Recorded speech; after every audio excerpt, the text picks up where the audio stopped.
उत्तर दिलं. तर त्यावर परत भावाने प्रश्न केला की म्हणे आई जर वडिलांना पालक म्हणतात तर मम्मीला शेपू का नाही म्हणत?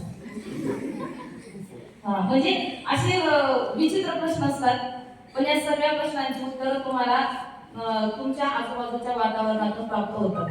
तुमच्या आचरणातून, तुमच्या वागणुकीतून, तुमच्या बोलण्यातून, तुम्ही ज्यांच्या सोबत राहतात त्यांच्याकडूनच या प्रश्नांची उत्तरं मिळतात. म्हणून नेहमी विद्यार्थ्याची जी बुद्धी असते ना ती चाणक्य बुद्धी असावी. त्यांनी नेहमी काहीतरी शोधत असावं. मी तर म्हणते प्रत्येक माणसाने आयुष्याच्या शेवटच्या श्वासापर्यंत विद्यार्थी बनून राहावं. मला नेहमी आवडतं विद्यार्थी बनून राहायला, नेहमी शिकत राहावं. कारण एक वाक्य आपण लहानपणापासून जगतो, शिकेल तो ऐकायला पण हे वाक्य म्हणून नेहमी स्वतःला परिपूर्ण न समजता मला सगळं येतं यांना काही कळत नाही असं स्वतःला परिपूर्ण न समजता आपण नेहमी दुसऱ्याकडून काहीतरी शिकत राहावं. जर तुम्ही शिकत राहिलात तर तुमच्या ज्ञानामध्ये वृद्धी होईल, भरभराटी होईल. आणि एक वाक्य सांगेल तुम्हाला जगद्गुरु तुकोबारायांचं, कुळी कन्या पुत्र होती ते सात्विक तयाचा हरिक वाटे देवा. पुत्र आणि कन्या जर सात्विक असतील, सात्विक म्हणजे काय?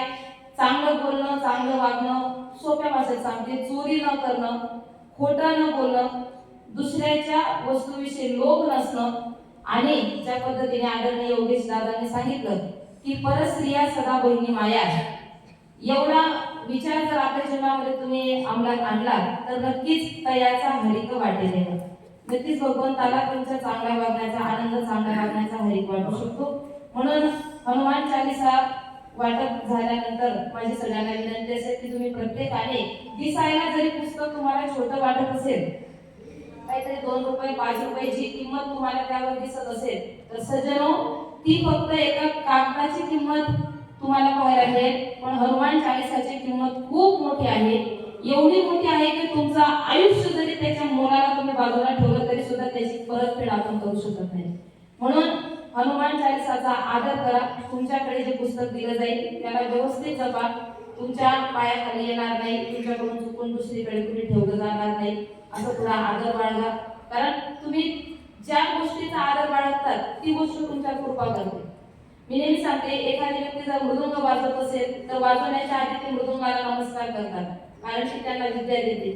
तुम्ही शाळेत येतात, शाळेत येताना शाळेच्या पहिल्या पायरीचा आधी नमस्कार करा, कारण शाळा तुम्हाला काय देते?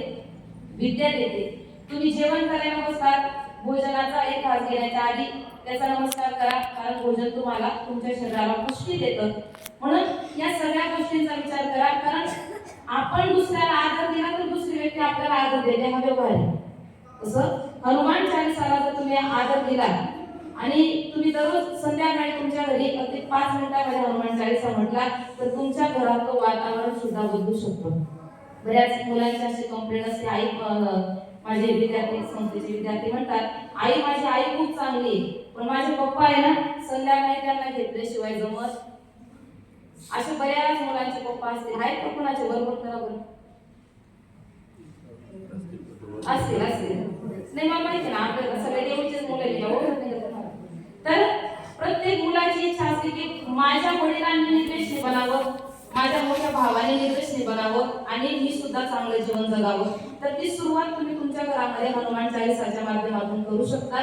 दररोज संध्याकाळी जसं तुम्ही अभ्यासाला बसतात तसं 2-5 मिनिटं लागतात, हनुमान चालीसा तुम्ही म्हणावा, अशी माझी तुम्हाला कळकळीची विनंती आहे.